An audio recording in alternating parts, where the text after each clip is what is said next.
everyone.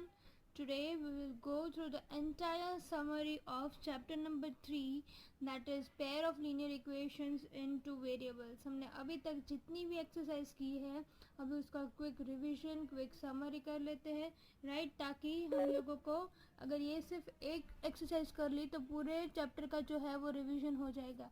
Okay, so let us start with it. We will discuss all the formulas that we have discussed till now. Okay, तो first of all यहाँ पे है pair of linear equations. तो पहले तो मैं दो pair of linear equations लिखती हूँ. जनरल इक्वेशन, राइट, तो उसका जनरल इक्वेशन क्या है? कोई भी लीनियर इक्वेशंस दो इक्वेशंस होंगे तो कौन से फॉर्म में होंगे? a1x plus b1y plus c1 equals to 0 and a2x plus b2y plus c2 equals to 0. जब भी ये c1 और c2 इस साइड है तो हम उसको इक्वल्स टू के इस साइड लेके आएंगे और उसको इस जनरल फॉर्म में हम सब्स्टिट्यूट कर देंगे, राइट. तो हमको यहाँ से पता चलेगा कि यहाँ से a1 a2 b1 b2 c1 c2 सब क्या है? Real numbers, right. तो ये सब कुछ भी हमको याद रखना है कि ये सब क्या है? रियल नंबर्स है, राइट. तो ये है हमारा जनरल फॉर्म. a और b, इधर पे x और y जो है वो क्या है? उसके वेरिएबल्स है. ओके, तो ये चीज़ हमको आ गई. नाउ जो भी इक्वेशंस है उसको हम कौन सी मेथड्स में रिप्रेजेंट कर सकते हैं. तो पहले तो अगर हमको उसके लीनियर इक्वेशंस है, राइट, उसको हमको सॉल्यूशन उसके चाहिए सपोज, तो उसके सॉल्यूशन हमको कौन सी दो मेथड से मिलेंगे? तो पहला है ग्राफिकल मेथड से मिल सकते हैं या तो फिर अलजेब्रिक मेथड से मिल सकते हैं. ग्राफिकल मेथड मतलब क्या कि उसमें हमको ग्राफ ड्रॉ करना है. हमको जैसे कि इक्वेशंस दो दिए हुए हैं तो उनमें से हमको पता करना है कि वेदर दे आर इंटरसेक्टिंग और दे आर पैरेलल और दे आर कंसिस्टेंट. वो सब कुछ हमें कैसे पता, कोइंसाइड हो रहा है कि नहीं, वो सब कुछ हमको कैसे पता चलेगा? तो पहले हम उसके लिए ग्राफिकल मेथड देखते हैं कि ग्राफिकल मेथड क्या है. तो देखिए मैं आपको समझा देती हूँ. सपोज़ कि हमारे पास दो इक्वेशंस दिए हुए हैं, राइट, और वो लोग हमको बोलेंगे कि ये दोनों इक्वेशंस को आप ग्राफ में प्लॉट करके देखो. तो ग्राफ में प्लॉट करने के बाद सपोज़ मेरे को पता चला कि यहाँ पे ये जो इक्वेशंस है वो दोनों ऐसे है, मतलब कि कोई एक पॉइंट पे वो इंटरसेक्ट हो रहा है. ओके, या फिर दूसरा कंडीशन ऐसा है कि जिधर मैं एक इक्वेशन ऐसे ड्रॉ किया, दूसरा इक्वेशन जो है वो उसी के ऊपर ही आ रहा है. ओके, और तीसरी कंडीशन ऐसे आ सकते हैं कि एक इक्वेशन ऐसे आएगा और दूसरा इक्वेशन ऐसे आएगा, मतलब दोनों पैरेलल होंगे. तो पहले तो मैं इस कंडीशंस को लिख देती हूँ. इसको क्या बोल सकते हैं? इंटरसेक्ट एट वन पॉइंट, ठीक है, वो एक पॉइंट पे इंटरसेक्ट होगा. ये क्या है? एक के ऊपर दूसरा, मतलब कोइंसाइड होगा ये. ओके, और तीसरा जो है वो लाइंस कैसे रहेंगे? पैरेलल रहेंगे. ये तीन चीज़ हमको समझ में आ गई. तो ये तीन चीज़ जब हमको समझ में आ गई तो हमको पता चल गया कि इधर एक सॉल्यूशन है, राइट. इसके कितने सॉल्यूशंस रहेंगे? एक सॉल्यूशन, मतलब कि हमको पता चल गया कि इन दोनों के बीच में एक कॉमन पॉइंट है, इसलिए इधर कितने सॉल्यूशन? One solution. इनके बीच में कितने common points? Infinite common points. तो इसके सॉल्यूशंस भी कितने? इनफाइनाइट. ओके, तो we can write down that they are having infinite solutions, right. And तीसरा जो है उसमें क्या होगा कि उसमें दोनों लाइंस पैरेलल है, मतलब इसमें सॉल्यूशंस कितने रहेंगे? नो सॉल्यूशंस, क्योंकि ये कभी उन दोनों के बीच में कोई कॉमन पॉइंट्स ही नहीं रहेंगे. तो हम क्या लिख सकेंगे उसको? No solutions. ओके, तो ये तीन कंडीशंस हो गए. ये तीन कंडीशन कब पता चलेगी? ग्राफिकल मेथड से पता चलेगी. ओके, ये हो गया हमारा ग्राफिकल मेथड. अब इसी ग्राफिकल मेथड में मैं आपको बता रही हूँ दूसरा कि अगर हमको इसमें से ग्राफिकल मेथड नहीं करनी है और एल्जेब्रिक मेथड करनी है, और तब हमको अगर इक्वेशंस दिए हुए हैं तो हमको कैसे पता चलेगा कि वो इंटरसेक्ट हो रहा है या कोइंसिड हो रहा है या फिर वो पैरेलल है? तो उसके लिए हमको क्या करना है? तो देखिए, वो पहले मैं लिखती हूँ एल्जेब्रिक मेथड. तो एल्जेब्रिक मेथड क्या है कि अगर ऐसे ही हमको इक्वेशंस दिए हुए हैं तो देखिए, अगर एक सॉल्यूशन होगा, मतलब वो अगर इंटरसेक्ट होगा, तो उसमें क्या होगा? a1/a2 is not equals to b1/b2. हम सबको उसका जनरल फॉर्म याद ही है, a1b1 वाला, a1x plus b1y plus c1 and a2x plus. तो इधर से a1 और a2 लेने का और इधर से b1 और b2 लेने का, राइट. और then we have to solve it that whether a1/a2, if a1/a2 is not equals to b1/b2, then we can say that it will have one solution, right. if they are coincide, तो उस time पे क्या होगा? a1/a2 is equals to b1/b2 is equals to c1/c2. ये तीनों अगर equal है तो उसका मतलब होगा कि उसके पास इन्फाइनेटली मेनी सॉल्यूशंस है, और जब वो पैरेलल होगा तो उस टाइम पे क्या होगा, a1/a2 is equals to b1/b2। मतलब ये दोनों तो इक्वल होंगे ही, but it is not equals to c1/c2। Are you getting me? So these are the three conditions that we need to learn for algebraic method. ये हमको खास याद रखना है कि इधर अगर दोनों इक्वल नहीं हुए तो वन सॉल्यूशन, तीनों इक्वल हुए तो इन्फिनेटली मेनी सॉल्यूशंस, और दो इक्वल पर एट नॉट इक्वल तो पैरेलल हो जाएंगे। ओके, तो इसी से so see with this we can know one more thing कि कंसिस्टेंट और नॉन कंसिस्टेंट किसको बोलते हैं। तो अगर उसके पास एक भी सॉल्यूशन है तो उसको कंसिस्टेंट बोलेंगे। जैसे कि ये है तो उसके पास एक सॉल्यूशन है क्योंकि वो एक बार इंटरसेक्ट हो रहा है, राइट। तो उसके पास एक सॉल्यूशन है तो ये कंसिस्टेंट हो गया। ये कोइंसाइड हो रहा है, मतलब एक के ऊपर ही दूसरा है, तो इट मीन्स कि उसके पास इन्फाइनेटली मैनी सॉल्यूशंस है। इसका मतलब ये दोनों ही कंसिस्टेंट है क्योंकि उनके पास सॉल्यूशंस है। ये तो पैरेलल ही है, इसका मतलब इसके पास कोई सॉल्यूशन है ही नहीं, तो इसको हम क्या बोल सकते हैं, ये क्या हो गया, नॉन कंसिस्टेंट हो गया। क्या हो गया, नॉन कंसिस्टेंट। तो हमको इससे पता चल गया कि कंसिस्टेंट कब होगा और नॉन कंसिस्टेंट कब होगा, राइट। इंटरसेक्ट होगा कि नहीं होगा। अगर हमारे पास, अब देखिए ये पैरेलल है, इसका मतलब इसके पास सॉल्यूशन है ही नहीं, तो उसकी कोई बात ही नहीं हो रही है। तो अगर इसके पास सॉल्यूशंस है, जैसे कि इधर पे शायद 1 है और इधर पे शायद इनफाइनाइट सॉल्यूशंस है, तो इनफाइनाइट होंगे तब तो बहुत सारे सॉल्यूशंस हो गए, तो उसको भी मतलब निकालना है तो एक दो हम निकाल सकते हैं। बट अगर इसके पास सिर्फ एक ही सॉल्यूशन है तो there may be many cases in which we need to find out this solution कि वो कहाँ पे, कौन से पॉइंट पे इंटरसेक्ट हो रहे हैं। तो जब ये सॉल्यूशन हमको निकालने हैं तो उसके लिए हमारे पास 3 मेथड्स हैं जो हम यहाँ पे सीखेंगे। टोटल 4 मेथड्स इस वाले चैप्टर में सीखेंगे। तो मैं आपको उसका क्विक रिवीजन बता देती हूँ जो हमने आगे वाली सारी एक्सरसाइज में हम लोगों ने सीखी है, राइट। तो लेट अस डू इट। ये मेथड्स मैंने ऑलरेडी आप लोगों को सिखाई दी है, पर मैं आपको फिर से एक बार जो है रिवीजन करवा रही हूँ पूरा। तो सब्स्टिट्यूशन मेथड पहले तो क्या है, तो सब्स्टिट्यूशन मेथड नेम से पता चल जाता है कि हमें यहाँ पे कुछ सब्स्टिट्यूट करना है। तो suppose we have two equations x + y = 14 and x - y = 4। तो यहाँ से कोई भी एक वैल्यू, या तो x या तो y, किसी भी एक को उठा के उसकी वैल्यू दूसरे वाले में सब्स्टिट्यूट करनी है। तो सपोज मैं यहाँ से ले रही हूँ तो x इक्वल्स टू क्या हो जाएगा, y सेट, तो 4 + y हो जाएगा, राइट। तो इन दोनों को इक्वेशंस के नाम दे दो 1 और 2। तो इस वैल्यू को 1 में सब्स्टिट्यूट कर दो, तो हम क्या लिखेंगे, सब्स्टिट्यूट इन इक्वेशन 1। तो वो क्या हो जाएगा, x की जगह पे लिख दो 4 + y = 14। तो this becomes this y + y 2y = 14 - 4। So y = 10/2। तो y की वैल्यू आ गई 5, राइट। तो उसी वैल्यू को हम सब्स्टिट्यूट कर देंगे इधर x में। तो x की वैल्यू क्या आएगी, 4 + 5, तो x की वैल्यू आ गई 9। तो यहाँ पे x की वैल्यू है 9 और y की वैल्यू है 5। So we got the values of x and y। Okay, so this is known as substitution method.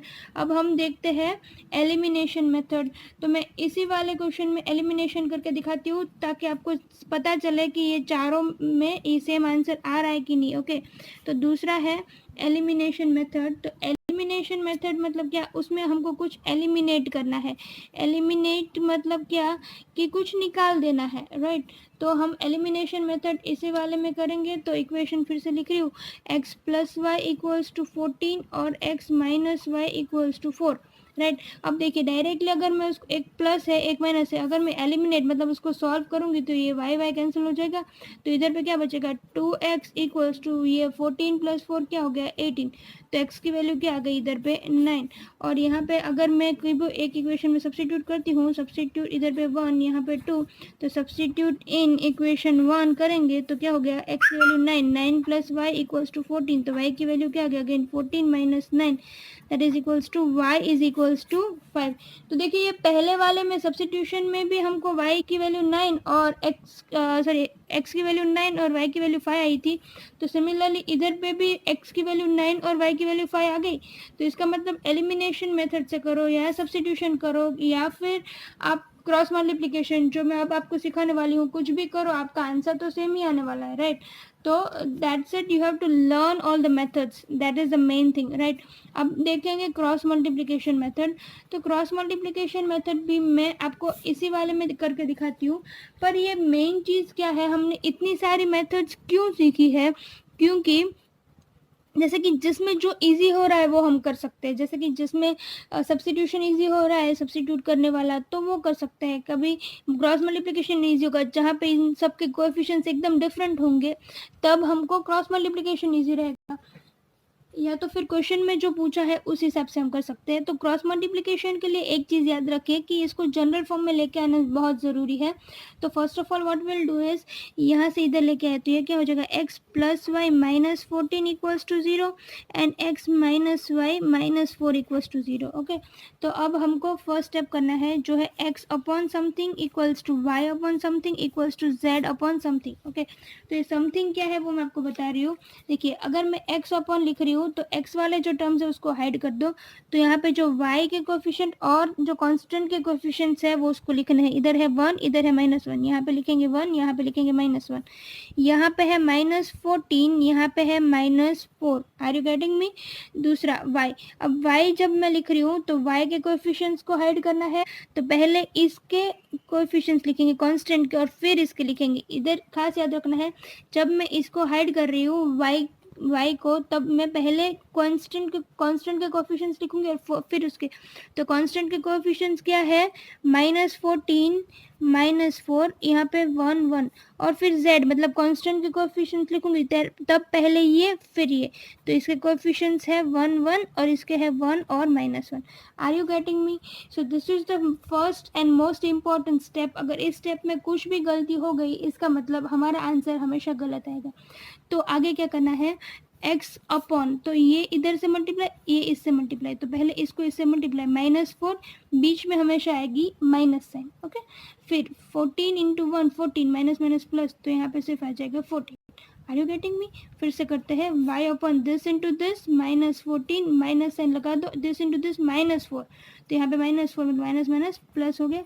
z upon this is -1, minus sign -1, so you got 3 terms, that is x upon -18 equals to y upon -10 equals to z upon -2, right. तो इधर से हमको क्या पता चल गया, पहले इसको इससे कंपेयर करो, फिर इसको इससे कंपेयर करो, तो ये हो जाएगा x upon -18 equals to z upon -2, right.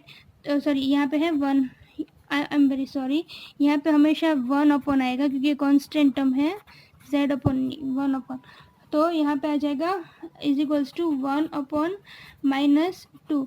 सो ये 18 उधर चला गया, तो 18 उजा ये कट हो जाएगा, तो 9, तो x की वैल्यू क्या आ गई, 9। ओके, तो ये आ जाएगा 9।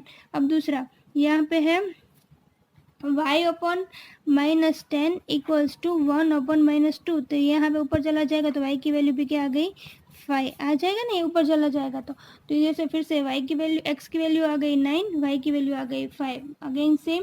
सो क्रॉस मल्टीप्लिकेशन मेथड में भी ये चलेगा, right. That is the right answer. Now I will teach the last method. अब हम देखेंगे last method, that is reduction method.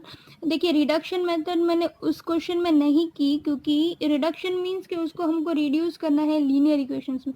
इधर पे जो भी इक्वेशंस दिए हुए होंगे वो लीनियर में नहीं दिए हुए होंगे, उसको हमको लीनियर में कन्वर्ट करना रहेगा, राइट।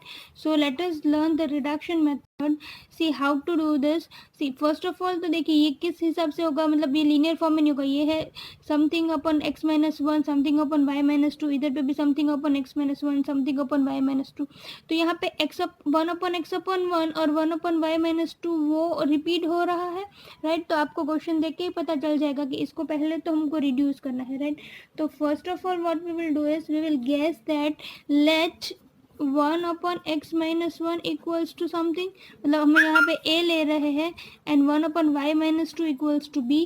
ये वाला जो क्वेश्चन है वो एक्सरसाइज 3.6 का फोर्थ क्वेश्चन है, फर्स्ट क्वेश्चन का, जो मैंने एक्सरसाइज के टाइम पे लीव किया हुआ था, तो आप अभी देख सकते हो उसको, राइट। तो यहाँ पे क्या करेंगे, 1 upon x-1 equal to a ले लिया और 1 अपॉन y-2 को मैंने b गैस कर लिया। तो उससे क्या होगा, देखिए अब यहाँ पे जो 1 अपॉन ये क्या है, 5 इंटू 1 अपॉन x-, ऐसे मैं बोल सकती हूँ ना, राइट। तो इसको 1/x-1 को a लिखना है तो 5 इंटू ए हो जाएगा।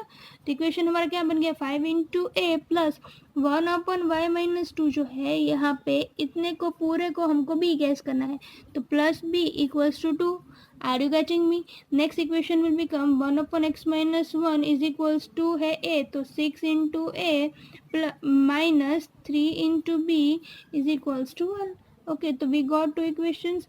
तो अब इसमें हमको फिर से एलिमिनेशन करके देखना है तो इधर पे 3 मल्टीप्लाई कर दो तो ये दोनों सेम हो जाएगा। तो we will write down multiply equation 1/3। Okay, तो वो हो जाएगा 5 3 ज़ा 15 a plus 3b is equals to 3 2 ज़ा 6। This is equation number suppose 3। तो अब इस 3 को और 2 को सॉल्व करेंगे तो हो जाएगा। तो we will write down solving equation 2 and 3 we will get 6a minus 3b equals to 1 and यहाँ पे 15a plus 3b equals to 6. Let's solve it. This both gets cancelled and this will be 21 a equals to 7. So a की value क्या आ गई 1/3, right? This is the value of a. Let us substitute in one of the equations. So substitute in equation, substitute in equation 1. So that is 5 into a plus b equals to 2. So that becomes b is equals to 2 minus 5/3. So this becomes 6 minus 5/3 that is 1/3. तो b की value आ गई भी 1/3 और उसकी भी 1/3। तो देखिए अभी 1/x-1 है a, राइट। इसका मतलब 1/x-1 की वैल्यू क्या? Now 1/x-1 equals to 1/3। So x की वैल्यू क्या होगी x-1 equals to 3। So x is equals to 3 plus 1 हो जाएगा तो x की वैल्यू आ जाएगी 4। Okay, so and here see b is equals to 1/3 तो 1/y-2 इक्वल्स टू था b तो दैट इज इक्वल्स टू 1/3। तो y इधर से क्या पता चल जाएगा y-2 इक्वल्स टू 3 तो y इज इक्वल्स टू आ जाएगा 5। okay, so this is the values of x and y. with this we have completed the summary। तो इसको याद रखिएगा, आपको सिर्फ ये वाला आप देख लेंगे तो आपको चारों मेथड सीखने को मिल जाएगी। okay, so keep watching easy study, like, share and subscribe it।